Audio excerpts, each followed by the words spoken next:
Hi everyone, ಈರುಳ್ಳಿ ಚಟ್ನಿನ prepare ಮಾಡಿ ಇಟ್ಕೊಂಡ್ರೆ ವಾರಗಟ್ಟಲೆ ಸ್ಟೋರ್ ಮಾಡ್ಕೋಬಹುದು. ಅಷ್ಟೇ ಅಲ್ಲದಿರೋ week full morning time tension ಇರೋದಿಲ್ಲ. ಯಾವ ರೈಸ್ ಬಾತ್ಗೆ ಯಾವ ಚಟ್ನಿ ಮಾಡಬೇಕಪ್ಪ, ದೋಸೆಗೆ ಯಾವ ಪಲ್ಯ ಮಾಡಬೇಕಪ್ಪ ಅನ್ನೋಷ್ಟು ಟೆನ್ಷನ್ ಇರೋದಿಲ್ಲ. ಎಲ್ಲದಕ್ಕೂ ಕಾಂಬಿನೇಷನ್ ಆಗುತ್ತೆ.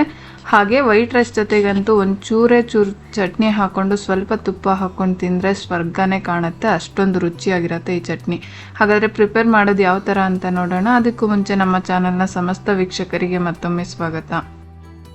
ನಾನಿಲ್ಲಿ ಈರುಳ್ಳಿ ಚಟ್ನಿನ ಪ್ರಿಪೇರ್ ಮಾಡೋದಕ್ಕೆ ಒಂದು ಮೀಡಿಯಮ್ ಸೈಜ್ ಟೊಮೊಟೊನ ತೊಗೊಂಡು 4 ಹೋಳಾಗಿ ಕಟ್ ಮಾಡಿ ಇಟ್ಕೋತಾ ಇದ್ದೀನಿ. ಹಾಗೆ 3 ದೊಡ್ಡ ಸೈಜ್ ಈರುಳ್ಳಿನ ಕಟ್ ಮಾಡಿ ಹಾಕೋತಾ ಇದ್ದೀನಿ. ನಾನಿಲ್ಲಿ 3 to 4 ಡೇಸ್ಗಷ್ಟೇ ಸ್ಟೋರ್ ಮಾಡ್ಕೋತೀನಿ. ನೀವು ಇನ್ನೂ ವೀಕ್ ಗಟ್ಟಲೆ ಸ್ಟೋರ್ ಮಾಡೋದಾದರೆ 5 ರಿಂದ 6 ಗಡ್ಡೆನ ಹಾಕಿ ಪ್ರಿಪೇರ್ ಮಾಡ್ಕೊಳ್ಬೇಕು. ಕ್ವಾಂಟಿಟಿ ಜಾಸ್ತಿ ಆಗುತ್ತೆ ಆಗ.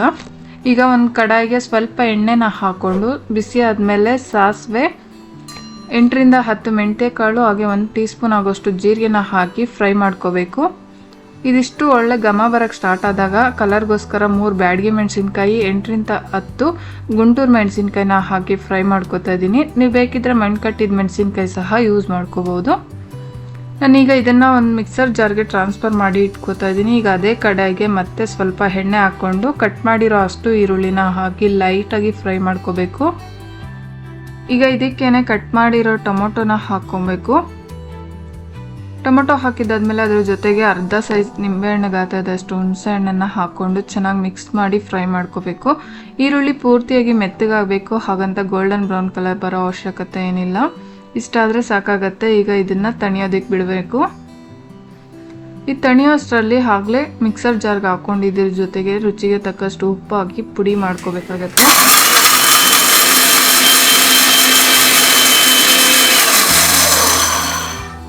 ಇಲ್ಲಿ ಯಾವುದೇ ಥರ ನೀರನ್ನು ಹಾಕೊಳ್ಳೋ ಅವಶ್ಯಕತೆ ಇಲ್ಲ. ಈಗ ಇದಕ್ಕೇನೆ ಫ್ರೈ ಮಾಡ್ಕೊಂಡಿರೋಂಥ ಈರುಳ್ಳಿನ ಹಾಕ್ಕೋಬೇಕು. ಅವಶ್ಯಕತೆ ಇದ್ದರೆ ಸ್ವಲ್ಪ ನೀರನ್ನ ಹಾಕ್ಕೊಳ್ಳಿ. ನೀರು ಹಾಕ್ಕೊಳ್ಳೋದ್ರಿಂದ ಚಟ್ನಿ ಸ್ಟೋರ್ ಮಾಡೋಕ್ಕಾಗಲ್ಲ, ಬೇಗ ಹಾಳಾಗ್ಬಿಡತ್ತೆ. ಈಗ ಇದನ್ನು ಪಲ್ಸ್ ಅಷ್ಟೇ ತಿರುಗಿಸ್ಕೋಬೇಕಾಗುತ್ತೆ. ನೋಡಿ, ಇಷ್ಟಾದರೆ ಸಾಕು. ತರ್ತರಿಯಾಗಿರಬೇಕು ಚಟ್ನಿ, ಪೂರ್ತಿಯಾಗಿ ಪೇಸ್ಟ್ ಆದರೂ ಸಹ ರುಚಿ ಇರೋದಿಲ್ಲ.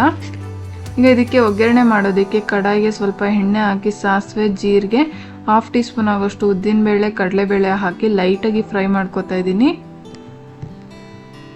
ಇದಿಷ್ಟು ಫ್ರೈ ಆಗಿದ್ದಾದ್ಮೇಲೆ ಜಜ್ಜಿರೋ ಬೆಳ್ಳುಳ್ಳಿ, ಮೆಣಸಿನ್ಕಾಯಿ ಹಾಗೆ ಸ್ವಲ್ಪ ಕರಿಬೇವನ್ನ ಹಾಕಿ ಲೈಟಾಗಿ ಫ್ರೈ ಮಾಡಿ, ಫ್ರೈ ಆಗಿದ್ದಾದ್ಮೇಲೆ ಆಗಲೇ ರುಬ್ಬಿಟ್ಕೊಂಡಿರೋಂಥ ಈರುಳ್ಳಿ ಪೇಸ್ಟನ್ನು ಹಾಕಿ ಚೆನ್ನಾಗಿ ಒಂದ್ಸಲ ಮಿಕ್ಸ್ ಮಾಡಿಕೊಂಡು ಸ್ಟವ್ ಆಫ್ ಮಾಡಬೇಕು.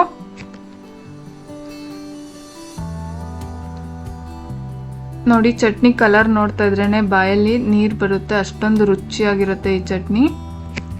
ಇದು ಎಲ್ಲ ಟಿಫನ್ಸ್ಗೂ ಕಾಂಬಿನೇಷನ್ ಆಗುತ್ತೆ, ವೈಟ್ ರೈಸ್ ಜೊತೆ ಸಹ ಕಾಂಬಿನೇಷನ್ ಆಗುತ್ತೆ.